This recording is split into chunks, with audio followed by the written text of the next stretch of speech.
Magandang tanghali guys.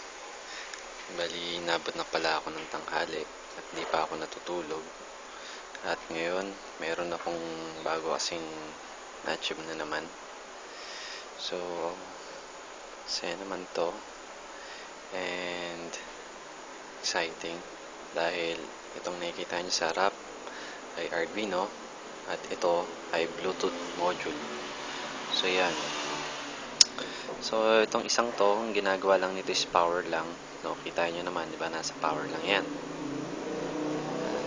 Tapos, naglagay ako dyan isang LED na kukontrolin natin via Bluetooth. So, yan na. AC lang yan. Wires lang yan. So, punta na tayo dito. So, kinokontrol ko siya using my laptop. So, yan. Connecta na tayo. Okay.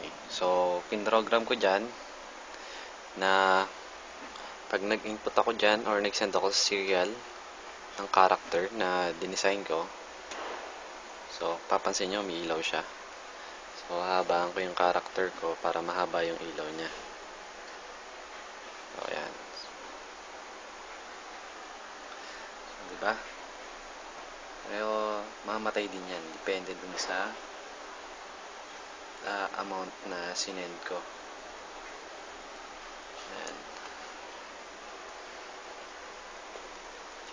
So, ayos, diba?